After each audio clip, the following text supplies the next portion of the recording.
പ്രിയപ്പെട്ടവരെ നമസ്കാരം.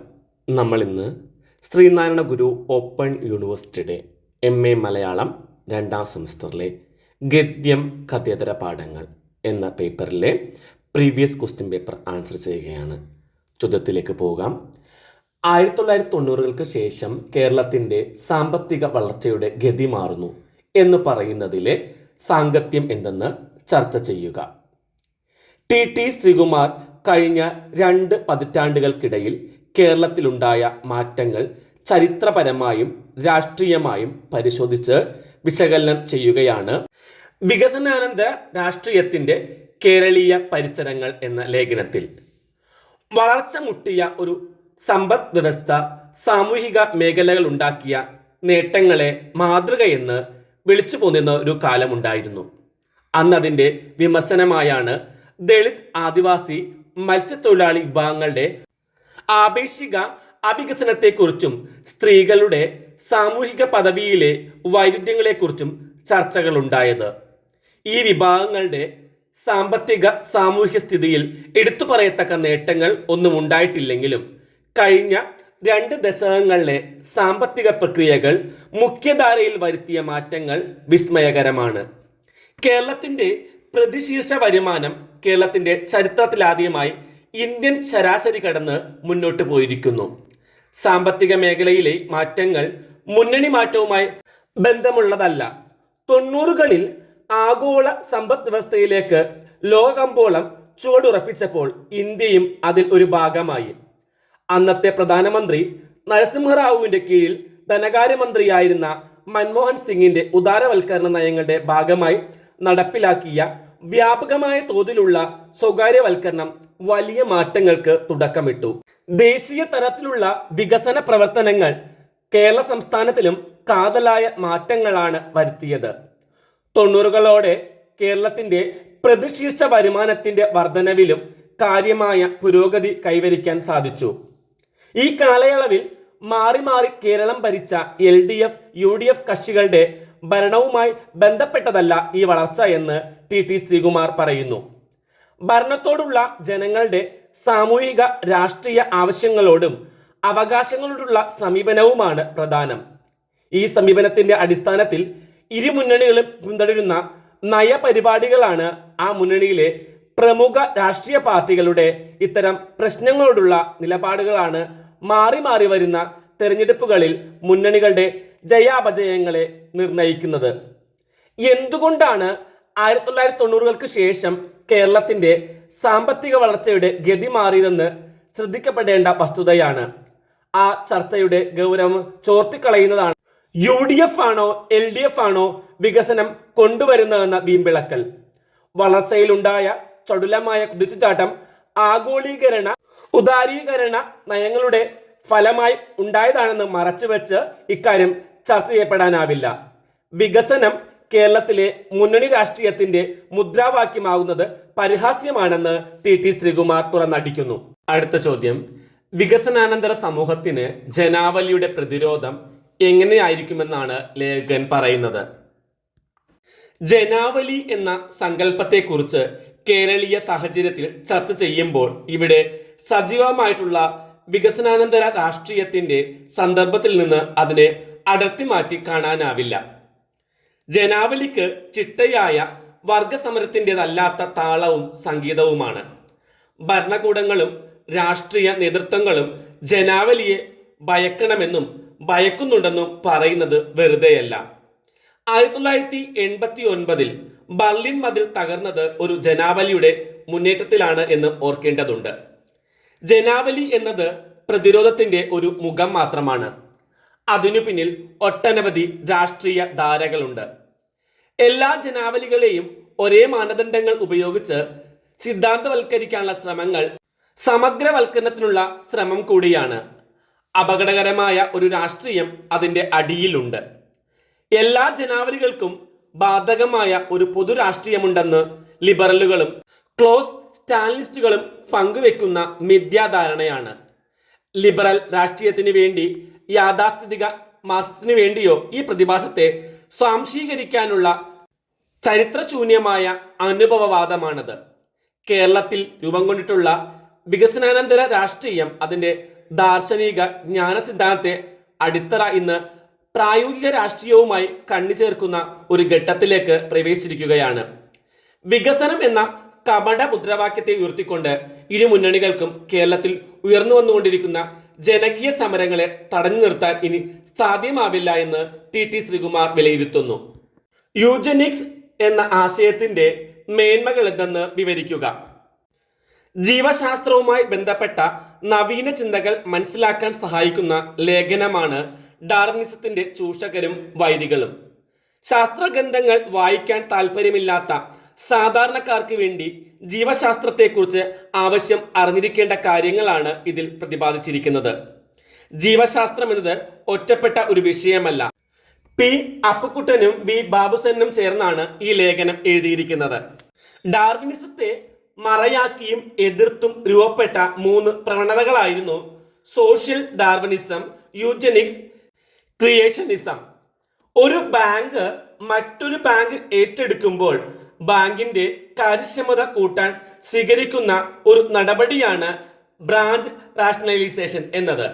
ഇതിന്റെ ഒരു വകഭേദമാണ് 20-ാം നൂറ്റാണ്ടിന്റെ ആദ്യ പാദത്തിൽ യൂറോപ്പിലും അമേരിക്കയിലും പ്രചാരം ലഭിച്ച യൂജനിക്സ്. നല്ല പാരമ്പര്യം എന്ന അർത്ഥമുള്ള ഗ്രീക്ക് പദത്തിൽ നിന്നാണ് ഇത് രൂപപ്പെട്ടത്. ഫ്രാൻസിസ് ഗാൾട്ടൺ എന്ന സ്ഥിതിവിവര ശാസ്ത്രജ്ഞനാണ് ഇതിന്റെ ഉപജ്ഞാതാവ്. ഡാർവിന്റെ അതിജീവനം എന്ന ആശയത്തിൽ നിന്നാണ് പ്രോഗ്രാം ഉൾക്കൊണ്ടത്. ഗാൾട്ടന്റെ കണ്ടുപിടുത്തം ലോകത്തിലെ സാമൂഹിക പ്രശ്നങ്ങൾക്ക് കാരണം ദരിദ്ര രാജ്യങ്ങളിലെ നിലവാരം കുറഞ്ഞ ജോപ്ലാസമാണെന്നായിരുന്നു. ശരീരകോശങ്ങളിലെ ന്യൂക്ലിയസിന്റെ ഉള്ളടക്കമാണ് ജോപ്ലാസം. യൂജനിക് പ്രസ്ഥാനത്തിന് ചുക്കാൻ പിടിക്കാൻ 2 അമേരിക്കൻ പ്രവർത്തകരെ അദ്ദേഹത്തിന് ലഭിച്ചു. അമേരിക്കയിൽ ഒരു കുടിയേറ്റ നിയന്ത്രണ നിയമം കൊണ്ടുവരാൻ അവരിൽ ഒരാൾക്ക് കഴിഞ്ഞു. യൂജനിക്സിന് ശാസ്ത്രീയമായ അടിസ്ഥാനമില്ലെന്ന് സ്ഥാപിക്കുവാൻ ജനിതക ശാസ്ത്രജ്ഞനായ മോർഗനും പത്രപ്രവർത്തകനായ വാൾട്ടർ ലിപ്മാനും ശ്രമിച്ചു. എന്നാൽ അതിന്റെ മുന്നേറ്റം തടയാൻ കഴിഞ്ഞില്ല. ബുദ്ധിമാന്ദ്യം, അപസ്മാരം തുടങ്ങിയ മാനസിക രോഗമുള്ളവർക്ക് കുട്ടികൾ ഉണ്ടാകാതിരിക്കാൻ ആരോഗ്യ കേന്ദ്രങ്ങളിൽ നിർബന്ധിത വന്ധ്യംകരണ ശസ്ത്രക്രിയകൾ നടന്നു.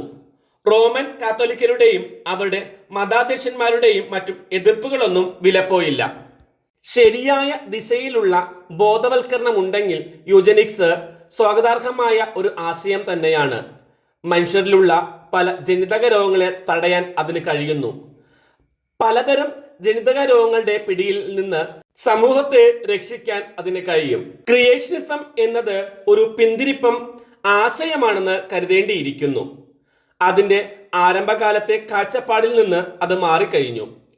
പരിണാമ സിദ്ധാന്തത്തെ യൂറോപ്പ് അംഗീകരിച്ചെങ്കിലും അമേരിക്കയിൽ പല ആളുകളും സൃഷ്ടിയെക്കുറിച്ചുള്ള ബൈബിൾ വിവരണത്തിൽ ഉറച്ചുനിന്നു. ക്രിയേഷനിസത്തിൽ 3 ഘടകങ്ങളാണുള്ളത്. ഒന്നാമത്തേത് ദൈവമാണ് സൃഷ്ടികർമ്മം നടത്തിയത് എന്നതാണ്. രണ്ടാമത്തേത് ഇന്ന് കാണുന്ന ജീവികളെല്ലാം ദൈവം സൃഷ്ടിച്ച അതേ രൂപത്തിൽ തന്നെ നിലനിൽക്കുന്നു. മൂന്നാമത്തേത് ദൈവം തൻ്റെ സ്വന്തം രൂപത്തിലാണ് മനുഷ്യരെ സൃഷ്ടിച്ചത് എന്നാണ്. ഇവ 3ഉം ഡാർവിനിസത്തിന് വിരുദ്ധമായ ചിന്താഗതികളാണ്. 2005 അമേരിക്കയിലെ ഡോവർ എന്ന സ്ഥലത്തുള്ള ഒരു സ്കൂളിൽ അധ്യാപകരെ ഉദ്ദേശിച്ച് ഒരു ഓർഡർ ഇറങ്ങി. പരിണാമ സിദ്ധാന്തം കുട്ടികളെ പഠിപ്പിക്കുമ്പോൾ ഒരു പ്രധാന കാര്യം കൂടി അവരെ ബോധ്യപ്പെടുത്തണം എന്നതായിരുന്നു ഓർഡർ. പരിണാമ സിദ്ധാന്തത്തിന് വസ്തുതകളുടെ പിൻബലമില്ല. അതിലെ പല വിടവുകളും നികത്താൻ ഇതുവരെ കഴിഞ്ഞിട്ടില്ല. അതിന് ബദലായുള്ള ഒരു സിദ്ധാന്തമാണ് ഇന്റലിജന്റ് ഡിസൈൻ. ദൈവമാണ് അതിൻ്റെ ആസൂത്രകൻ. ഈ സിദ്ധാന്തം പഠിക്കാനുള്ള എല്ലാ സൗകര്യവും സ്കൂൾ ലൈബ്രറിയിലുണ്ട്. ഇതിനെ തുടർന്ന് അമേരിക്കയിലെ 2 സംഘടനകൾ സ്കൂൾ അധികൃതരുടെ വിചിത്രമായ ഉത്തരവിനെതിരെ കോടതിയിൽ പോയി. ക്രിയേഷനിസം പഠിപ്പിക്കാൻ പാടില്ലെന്ന് അമേരിക്കൻ സുപ്രീം കോടതിയുടെ വിധി നിലനിൽക്കെയാണ് അതിനെ ധിക്കരിക്കുന്ന ഈ ഉത്തരവ് ഇറക്കിയത്. അതിൻ്റെ പിന്നിലെ ശക്തി മത മേധാവികളുടെയാണെന്ന് വ്യക്തമാണ്. ശാസ്ത്രപദങ്ങളുടെ കുപ്പായമണിഞ്ഞ ഇന്റലിജന്റ് ഡിസൈൻ ആണെന്നത്. അടുത്ത ചോദ്യം, KR ഗൗരിയമ്മയുടെ ആത്മകഥയിൽ തെളിയുന്ന സാമൂഹിക ജീവിതം വിവരിക്കുക. അതിപ്രധാനമായ നിയമനിർമ്മാണങ്ങളിലൂടെ കേരളത്തിൻ്റെ രാഷ്ട്രീയ സാമൂഹിക മേഖലകളിൽ ഇടം നേടിയ കരുത്തുറ്റ സ്ത്രീമുഖമായിരുന്നു KR ഗൗരിയമ്മയുടേത്. രാഷ്ട്രീയത്തിൽ സ്ത്രീ പ്രാതിനിധ്യം തീരെ കുറവായിരുന്ന കാലത്ത് ട്രേഡ് യൂണിയൻ പ്രവർത്തനവും കർഷക പ്രസ്ഥാന പ്രവർത്തനവുമായി അവർ സജീവമായി. ദേശാഭിമാനി വാരികയിൽ എഴുതി തുടങ്ങിയെങ്കിലും തിരഞ്ഞെടുപ്പ് തിരക്കുകളാൽ മുടങ്ങിപ്പോയ എഴുത്ത് പിന്നീട് പൂർത്തിയാക്കി. KR ഗൗരി എന്ന വ്യക്തിയെ കേന്ദ്രീകരിച്ച് എഴുതാനാണ് അവർ ശ്രമിച്ചിട്ടുള്ളത്. കേരളത്തിൻ്റെ ഒരു കാലത്തെ ചരിത്രം തന്നെയാണ് അവരുടെ ഓർമ്മക്കുറിപ്പുകൾ നിറയെ ഉള്ളത്. നിയമസഭയിലേക്ക് ആദ്യമായി തെരഞ്ഞെടുക്കപ്പെട്ടതിനു ശേഷം നിരവധി പാർട്ടികളുടെ ഭരണം നേരിൽ കണ്ടു. ആദ്യകാലത്തെ ആദർശ ജീവിതവും മൂല്യബോധവും പലർക്കും കൈമോശം വന്നുവെന്ന നിരീക്ഷണം അവർ മുന്നോട്ട് വയ്ക്കുന്നുണ്ട്. രാഷ്ട്രീയ പ്രവർത്തനം ശരിയായ അർത്ഥത്തിൽ ജനസേവനമായി കരുതിയാണ് ഗൗരിയമ്മ മുന്നോട്ട് പോയത്.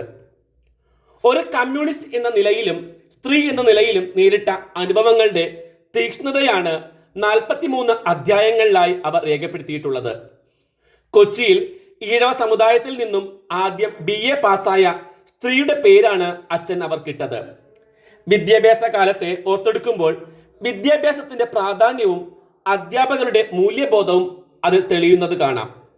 പഠന പ്രവർത്തനങ്ങൾ വേഗം ചെയ്തു തീർക്കുമായിരുന്നെങ്കിലും ഗൗരിയുടെ കൈയക്ഷരത്തിന് വടിവ് കുറവായിരുന്നു. തൻ്റെ ചുറ്റിലുമുള്ള സാമൂഹ്യ സ്ഥിതി അവർ ഓർത്തെടുക്കുന്നുണ്ട്. ആ പ്രദേശങ്ങളിൽ ഉണ്ടായിരുന്ന ജന്മി കുടുംബങ്ങളെക്കുറിച്ചും അവർ കുടിയാന്മാരോട് ഇടപെട്ടിരുന്ന വിധങ്ങളെക്കുറിച്ചും വ്യക്തമായി വിവരിക്കുന്നുണ്ട്. ചേർത്തല താലൂക്കിൽ വ്യാപകമായി പടർന്നിരുന്ന മന്ത് രോഗത്തെ പറ്റിയുള്ള അക്കാലത്തെ തെറ്റായ അറിവ് അവർ എടുത്തു പറയുന്നുണ്ട്. കഠിനാധ്വാനികളായ അവിടുത്തെ ജനങ്ങളിൽ പുരുഷന്മാർ കൃഷിയും പറമ്പിൽ പണിയും മറ്റുമായി നടക്കുമ്പോൾ സ്ത്രീകൾ തൊണ്ട് തല്ലലും ചകരി പിരിക്കലുമായി കഴിഞ്ഞിരുന്നു. അക്കാലത്ത് കാണഭൂമികൾക്കും പാട്ടഭൂമികൾക്കും സ്ഥിരതയില്ലായിരുന്നു. എപ്പോൾ വേണമെങ്കിലും അവ ഒഴിപ്പിക്കാമായിരുന്നു. കടകരപ്പള്ളിയിലെ കരപ്രമാണികളിൽ ഏറ്റവും വലിയ ജന്മകുടുംബം പാട്ടത്തിൽ കർത്താക്കന്മാരുടേതായിരുന്നു. അവർ തങ്ങളുടെ സ്ഥലങ്ങൾ ഈഴവർക്ക് പാട്ടത്തിന് കൊടുക്കുകയും കുടിയിടപ്പുകാർക്ക് താമസത്തിന് നൽകുകയും ചെയ്തു. തീണ്ടലും അനാചാരങ്ങളും മുറുകെ പിടിച്ചിരുന്നവരായിരുന്നു അവർ. പിന്നോക്ക ദളിത് വിഭാഗങ്ങളെ അടിമകളും സമൂഹത്തിൽ താഴ്ന്നവരുമായിട്ടാണ് കരുതിയിരുന്നത്. ഈഴവരിൽ ആയുർവേദം അറിയുന്നവർ ഉണ്ടായിരുന്നു.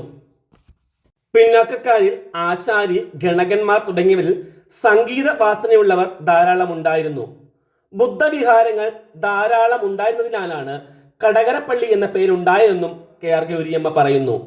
സ്വന്തം വസ്തുക്കൾ കൈവശം വെക്കുകയും അതിൽ കൃഷി ചെയ്ത് നേരിട്ട് അനുഭവിക്കുകയും ചെയ്തിരുന്ന അന്തർപേർമാരെക്കുറിച്ചും അവർ എങ്ങനെ ഈ പ്രദേശങ്ങളിൽ എത്തിച്ചേർന്നു എന്നതിനെക്കുറിച്ചും വിശദീകരിക്കുന്നു. ഈ ക്ലാസ് നമുക്ക് ഇവിടെ അവസാനിപ്പിക്കാം. മറ്റൊരു ക്ലാസ്സുമായി കാണും വരെ എല്ലാവർക്കും നന്ദി, നമസ്കാരം.